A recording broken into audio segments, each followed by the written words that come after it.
பச்சை பயிறு வேர்க்கடலையை வச்சு ஒரு முறை கூட இப்படி செஞ்சுருக்க மாட்டீங்க. அந்த அளவுக்கு ரொம்பவே சுவையான அருமையான ரெசிபிங்க. ரொம்ப சுலபமாக செஞ்சிடலாம். Hi friends, welcome to Chennai food. இந்த ரெசிபியை நான் எப்படி செய்கிறேன் நீங்களே பாருங்கள் வாங்க. இந்த ரெசிபி செய்கிறதுக்காக நான் அரை கப்பு அளவுக்கு பச்சை பயிறு எடுத்துருக்குறேங்க. அதாவது மெஷரிங் கப்பில் அரை கப்பு 125 கிராம் அளவுக்கு பச்சை பயிறு எடுத்திருக்கேன். கூடவே பார்த்தீங்கன்னா அதே மெஷரிங் கப்பில் அரை கப்பு வேர்க்கடலை எடுத்திருக்கேன். இது ரெண்டுத்தையுமே பார்த்தீங்கன்னா 4 மணி நேரத்துலேருந்து 5 மணி நேரம் வரைக்கும் நம்ம ஊற விட்டு எடுத்துக்கணும். நாம் எடுத்த பச்சை பயிறு வேர்க்கடலையே கிட்டத்தட்ட 5 மணி நேரம் நான் ஊற வச்சு எடுத்துருக்குறேங்க. இப்போ பச்சை பயிரும் நல்லா ஊறிருக்கு, வேர்க்கடலையும் நல்லா ஊறிருக்கு. இந்த தண்ணியை வடிச்சிட்டு நம்ம மிக்ஸி ஜாருக்கு மாற்றிக்கலாம்.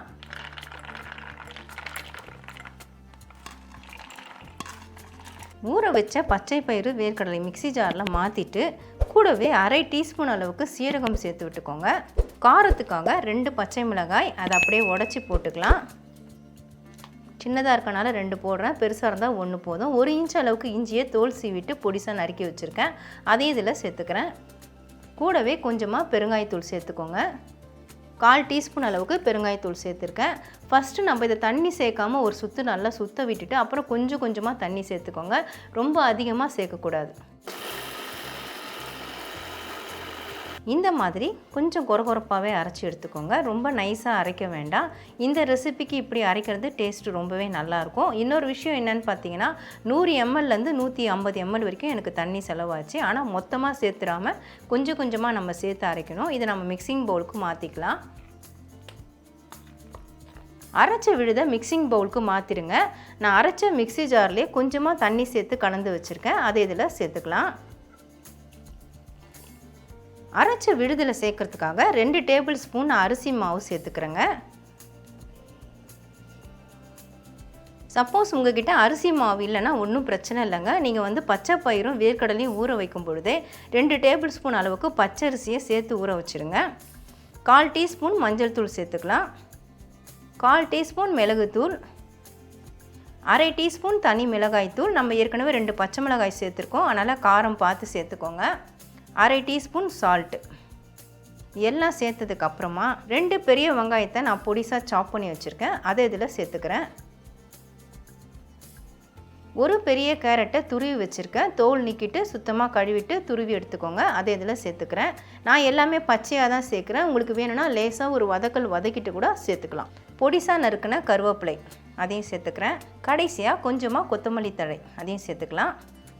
இப்போ நல்லா கலந்து விட்டுக்கலாங்க. நான் ஸ்பூன் வச்சு நல்லா கலந்து விட்டுக்கிறேன். பச்சை பயிரில் பார்த்தீங்கன்னா நிறைய சத்துக்கள் இருக்குங்க, அதுவும் ஹை ப்ரோட்டீன் இருக்குது.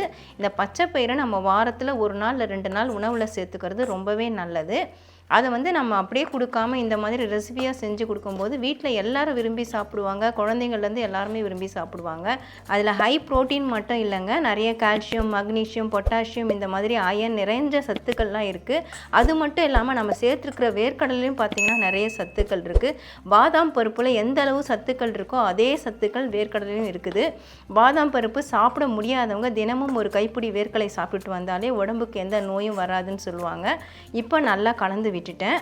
இதில் சேர்க்கறதுக்காக ஒரு குட்டி எலுமிச்சம்பழத்தை ஜூஸ் பிழிஞ்சு வச்சுருக்கேங்க. அதாவது 1.5 டீஸ்பூன் அளவுக்கு இருக்குது, அதை நான் இதில் சேர்த்துக்கிறேன். உங்களுக்கு எலுமிச்சம்பழம் சாறு வேண்டாம் அப்படின்னு நினச்சிங்கன்னா 2 டேபிள் ஸ்பூன் அளவுக்கு தயிர் சேர்த்து விட்டுக்கோங்க.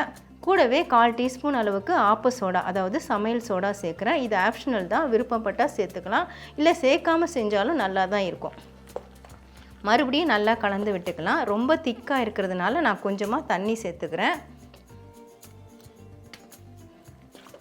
மாவு கொஞ்சம் தளன்னு இருக்கணும், ரொம்ப திக்காக இருக்கக்கூடாது. இப்போ நல்லா கலந்து விட்டாச்சுங்க. நான் எக்ஸ்ட்ராவாக 2 டேபிள் ஸ்பூன் அளவுக்கு தண்ணி சேர்த்தேன். நம்ம இப்படி போடும்பொழுது இப்படி சட்டுன்னு விழணும், அந்த அளவுக்கு பதத்தில் இருந்தால் போகிறோம். ரொம்ப தண்ணியாகவும் இருக்கக்கூடாது, ரொம்ப திக்காகவும் இருக்கக்கூடாது. ஸ்டவ் ஆன் பண்ணிவிட்டு ஸ்டவ்வில் பணியார சட்டி வச்சுருக்காங்க. இதில் லைட்டாக ஆயில் அப்ளை பண்ணிக்கலாம். எண்ணெய் வேண்டாம்னா நீங்கள் நெய் கூட பயன்படுத்திக்கலாம். நீங்கள் எண்ணெயில் பொரித்து சாப்பிடணும்னு நினச்சிங்கன்னா இன்னும் கொஞ்சம் கெட்டியாகவே நம்ம அரைச்ச பதத்துலேயே அரைச்சிட்டு வடை மாதிரி கூட நம்ம தட்டி போட்டு சாப்பிட்லாம். ஆனால் இப்படி செய்கிறது ரொம்பவே நல்லாயிருக்கும்.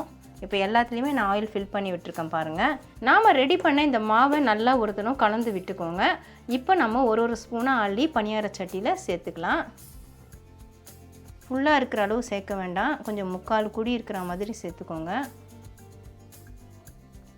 ஸ்டவ் லோ ஃப்ளேமில் வச்சுக்கோங்க. நான் பார்த்தீங்கன்னா இந்த ஸ்பூனில் அரை ஸ்பூன் தான் அள்ளி போட்டேன், நீங்களே பார்த்துருப்பீங்க. இப்போ எல்லா குழிலையும் நம்ம நிரப்பியாச்சு. ஸ்டவ் லோ ஃப்ளேம்லேயே இருக்கட்டும், நம்ம மூடி போட்டு விட்டுக்கலாம். ஒரு 2 நிமிஷம் அப்படியே விட்டுடுங்க. மூடி போட்டு 2 நிமிஷம் ஆயிடுச்சுங்க. நான் மூடி ஓப்பன் பண்ணிடுறேன். இப்போ அப்படியே ஸ்பூன் வச்சுட்டு நம்ம திருப்பி விட்டுக்கலாம். பாருங்கள், இந்த பக்கம் நல்லா செவந்திருக்கு. பொறுமையாக நம்ம திருப்பி விட்டுக்கணும். இதே மாதிரி தான் எல்லாத்தையும் திருப்ப போகிறோம். எல்லாத்தையுமே நம்ம பரட்டி போட்டுட்டோங்க. 1 டீஸ்பூன் அளவுக்கு நான் எண்ணெய் எடுத்திருக்கேன். லைட்டாக கொஞ்சம் கொஞ்சம் சேர்த்து விட்டுடலாம்.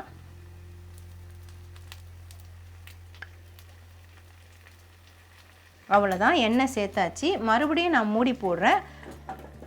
ஒரு நிமிஷம் அப்படியே விட்டுடுங்க, அதுக்கப்புறமா எடுக்கலாம். 1 நிமிஷம் ஆயிடுச்சுங்க. நான் இப்போ மூடி ஓப்பன் பண்ணிடுறேன். நம்ம பரட்டி பார்த்தாலே தெரிஞ்சிடும் கலர் சேஞ்ச் ஆகிருக்கிறது. பாருங்கள், நல்லா கலர் சேஞ்ச் ஆகிருக்குது. இதை அப்படியே பிளேட்டுக்கு மாற்றிக்கலாம். பனியார சட்டியிலேருந்து எல்லாத்தையும் நான் பிளேட்டுக்கு மாற்றிட்டேங்க. அவ்வளோ அருமையாக இருக்குது, பார்க்கும்பொழுதே சாப்பிட்ணும் போல் இருக்குது. இதே மாதிரி மீதி இருக்கிற மாவையும் நான் சுட்டுட்டு உங்களுக்கு காட்டுறேன். அவ்வளவுதான் ஃப்ரெண்ட்ஸ், பச்சை பயிரையும் வேர்க்கடலையும் வச்சு அருமையான டேஸ்டியான ரெசிபி நாம் செஞ்சுருக்கோம். பணியாரம் பார்த்திங்கன்னா எல்லாருக்குமே பிடிக்கும். இதை மார்னிங் பிரேக்ஃபாஸ்ட்டுக்கும் செய்யலாம், நைட்டு டின்னருக்கும் செய்யலாம்.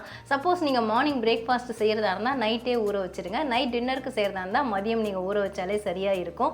டேஸ்ட்டு பார்த்திங்கன்னா அருமையாக அட்டகாசமாக இருக்கும். எதனால இது ஆரோக்கியமான ரெசிபின்னு சொல்கிறேன்னு உங்களுக்கே தெரியும். இதில் நம்ம பச்சை பயிறு வேர்க்கடலை சேர்த்துருக்கோம். 2 பொருட்களுமே ரொம்ப ரொம்ப ஆரோக்கியமான பொருட்கள் தான். அதை வச்சு நம்ம பணியாரம் செஞ்சுருக்கோம். பணியாரம் செய்கிறது பார்த்தீங்கன்னா எண்ணெய் நம்ம குறைவாக சேர்த்தாலே போதும். அதுக்காக தான் நான் பணியாரமாக அதை செஞ்சேன். நீங்கள் விருப்பப்பட்டால் கெட்டியாக அரைச்சிட்டு வடை போலவும் செய்யலாம், அடை தோசை போலவும் செய்யலாம். அருமையாக அட்டகாசமாக இருக்கும். இப்போ பணியாரம் எப்படி இருக்குது நீங்களே பாருங்கள்.